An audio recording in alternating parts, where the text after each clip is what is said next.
Hola, muy buenos días. Dios los bendiga a todos. ¿Cómo están ustedes? Como decimos allá en Maracaibo, en la lucha para la locha, para la leche.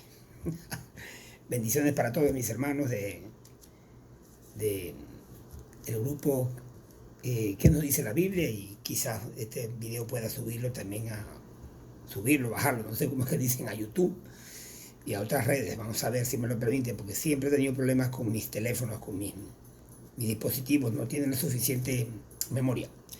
Estábamos todavía en Mateo 24, ¿correcto?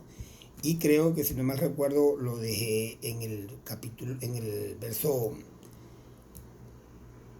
15, ¿correcto? Estamos hablando de, por tanto, cuando veis en el lugar santo la abominación desoladora de que habló el profeta Daniel. eh, bueno, le da una advertencia al Señor, ¿no? A los judíos, ¿no? Y por supuesto, esta es una, esta es una profecía de doble referencia, ¿no? Daniel 9:27 nos habló de esta incursión, ¿no?, que va a haber en el Templo Santo, pero que ya hubo un prototipo en el año, el 15 de diciembre del año 168 a.C., un personaje llamado Antíoco Epífanes IV, de, de ese reinado que había sucedido a Alejandro el Grande, ¿no? Esos cuatro generales. Este hombre era uno de los descendientes de uno de estos cuatro generales, y gobernó desde el año 175 hasta el 164 a.C. Pues este hombre eh, no, profanó el templo que se había construido ya por Nehemías con Esdras y con Zorobabel. Profanó el lugar santo y mató una puerca allí, un animal inmundo para la cultura judía, según la Torá. Y degolló la puerca, hizo comer la carne a los sacerdotes. Imagínese usted esa tremenda abominación, ¿no? Se le llama la abominación desoladora. Bueno, algo parecido así va a pasar en el tercer templo, que va a ser erigido, que ya el instituto del templo en Israel tiene todo preparado. Es otro tema que después lo podemos hablar. Ya está todo listo, preparado para que el tercer templo, sea erigido, donde se empezará nuevamente el continuo sacrificio en la mañana y en la tarde, como se hacía pues en la antigüedad. Antes del año 70 de nuestra era todavía se practicaba, ¿no? Hasta que, bueno, fue destruido el templo en el año 70 y no quedó piedra sobre piedra que no fuese derribada. Profecía cumplida aquí en el capítulo 24, verso 2, ¿no? Es que la había plasmado, está plasmada allí, pues. Pero como dije, estas profecías tienen un carácter de doble referencia. ¿Qué quiere decir? Que se pudo haber cumplido en el pasado, pero que se va a volver a cumplir. Son tipos y sombras de cosas que han de venir, ¿no? Como la Biblia está llena, pues, de todos esos ejemplos, de todas esas formas literarias, ¿no? Los tipos, prototipos, tipos, antetipos, en fin. Eh, bueno, cuando este hombre inicuo, el anticristo, que habla la palabra de Dios en 2 de Tesalonicenses capítulo 2, lo habla Daniel como el cuerno pequeño. Está pues tipificado en la palabra de Dios como un anticristo. Y ya dije que la palabra anticristo significa en lugar de o en contra de, y va a ser las dos cosas. Se va a posicionarse como el Mesías, y el único Mesías es Jesucristo, y lo van a aceptar los judíos, pues. Los judíos no aceptaron a Cristo cuando vino. En el mundo estaba y el mundo por él fue hecho, pero el mundo no le conoció. A los suyos vino y los suyos no le recibieron. A Dios gracias, que a los que le recibieron, a los que creemos en su nombre, nos dio potestad de ser hecho hijo de Dios, dice el capítulo 1 de Juan, ¿no? Verso 10, 11 y 12.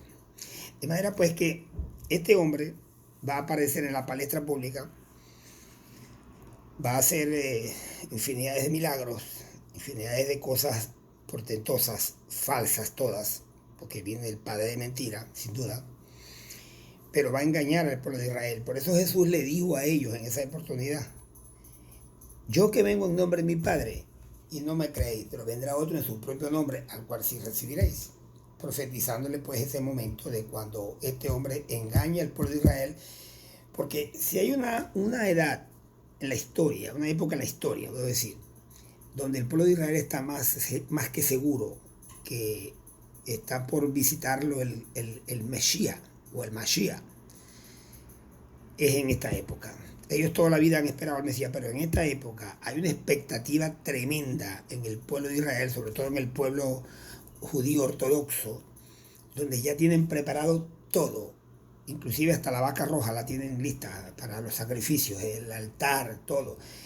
Sencillamente faltaría elegir el templo, pero como dijo alguien por ahí, no nos demos mucha mala vida por el templo que va a ser elegido, porque lo pudiesen hacer al lado de la mezquita de Omar, tipo carpa, tipo tabernáculo, como se hizo en la antigüedad, y eso costaría muchísimo menos y sería, pero así de rápido.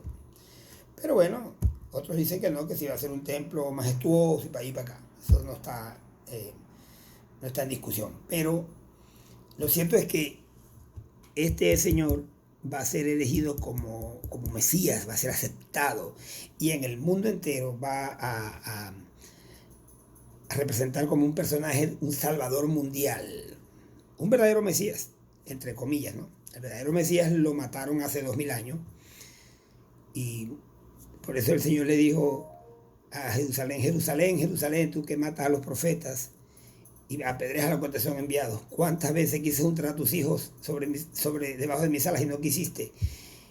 Y el Señor lloró sobre ella porque le dijo que era una lástima que no había conocido el momento de su visitación.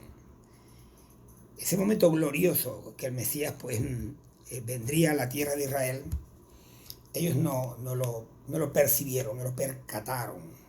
O sea, definitivamente pues estaban completamente sesgados, ¿no?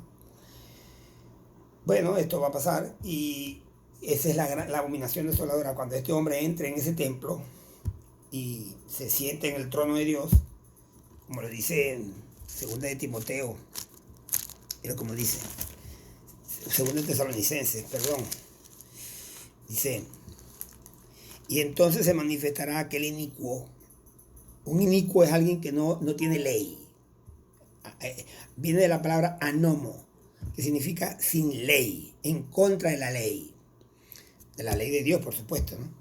Entonces se manifestará aquel inicuo a quien el Señor matará con el espíritu de su boca y destruirá con el resplandor de su venida. Inicuo cuyo advenimiento, o sea, su venida, o su parousia, ¿no? Es la palabra en griego, es por obra de Satanás. Él no viene por sí mismo, no viene por un poder político, no. Él viene por obra del mismísimo Satanás, que es el antipadre en este caso. Porque Satanás tiene su propia trinidad, ¿no? En este caso va a ser el antipadre, que es el dragón, la serpiente antigua, el anticristo, que hace las veces de Jesús, del Mesías, y el falso profeta, que es un líder religioso, que es el que va a comandar y va a ser la cabeza de la gran religión, la gran ramera, que es la unión de todas las religiones, y que ya eso está pues, más que cocinado, ¿no? Él también tiene esa vulgar imitación de la Trinidad Divina, ¿no? Del Padre, Hijo y el Espíritu Santo. Entonces el dragón, él viene de parte del dragón con gran poder y señales y prodigios. ¿Quién le da esos poderes sobrenaturales? Satanás, sin duda, ¿no? Y con todo engaño de iniquidad para los que se pierden, por cuanto no recibieron el amor de la verdad. Pero aquí me adelanté un poco. Dice: el cual se opone y se levanta contra todo lo que se llama Dios y sea objeto de culto, tanto que se sienta en el templo de Dios. ¿Cuál templo? Si ya el primero y el segundo templo fueron destruidos, el tercer templo que se va a erigir, que lo tienen listo, ya preparado, solamente esperando la orden del gobierno israelita, se sienta en el templo de Dios como Dios, haciéndose pasar por Dios. Eso es la abominación desoladora más grande que se haya podido cometer, o se va a cometer. Así que cuando esto pase, los judíos se van a dar cuenta que han sido engañados. Ya a estas horas del partido, como decimos nosotros, ya el mundo entero está de rodillas ante este hombre, y este hombre dominará todas las esferas del poder y comandará pues las fuerzas satánicas, diabólicas y todos los ejércitos del mundo, preparados para la gran batalla de Armagedón, que no es más que la idea de destruir a Israel. Ahí van a ser todos contra todos, pero el centro medular, el objetivo principal es destruir al pueblo de Israel. ¿Por qué? Porque Satanás piensa que si destruye Israel, la sede del gobierno mundial, donde se va a instaurar el gobierno mundial del Señor Jesucristo, o sea, el gobierno mesiánico, milenial, él piensa que si destruye Israel y al pueblo de Israel, ya Cristo no va a poder venir, porque ¿para dónde va a venir si no tiene pueblo? Algo así. Entonces, bueno, él tiene la esperanza de que sí eso va a pasar, y no sabe pues que el Señor lo va a destruir con el espíritu de su boca, sencillamente, con la palabra, ¿no? Con el resplandor de su venida va a quedar pasmado y va a quedar frito y va a ser enviado al infierno vivo, dice la Biblia, serán lanzados vivos él y el falso profeta, ¿no? De manera pues que él está advirtiendo eso cuando esto suceda. Ahora bien, independientemente de que la venida de Cristo sea en los primeros años de la gran tribulación, empezando en la mitad, al final, independientemente de eso, tanto judíos como cristianos que estén en ese momento van a ser perseguidos, van a ser muertos, van a ser decapitados. Ser cristiano va a ser un delito, ser cristiano es ir en contra de la ley del establishment. Va a ser pues categorizado como un flagelo la comunidad cristiana, ¿no? Por eso que mucha gente dice que cuando el rapto venga y los cristianos sean levantados, el mundo dirá, por fin se fueron, porque ellos eran los malos. Se los llevaron los extraterrestres. Eso es una hipótesis, ¿no? Por supuesto. Y quizás por eso que en los últimos años la comunidad de ufología o los ufólogos están pues viendo a diestra y a siniestra avistamientos, y valga la redundancia, avistamientos y encuentros cercanos de primero, segundo y tercer tipo. Hablan con extraterrestres y qué sé yo. Se está hablando de los reptilianos y la gran mayoría de esas cosas son fantasías, ¿no? Que la gente hace y inventa. Pero no está muy lejos de la verdad saber que existe un poder sobrenatural en los aires, según Efesios 6:12. Dice que nuestra lucha no es contra sangre ni carne, sino contra potestades, contra principados, contra gobernadores de las tinieblas, contra jueces espirituales de maldad que operan en las regiones celestes.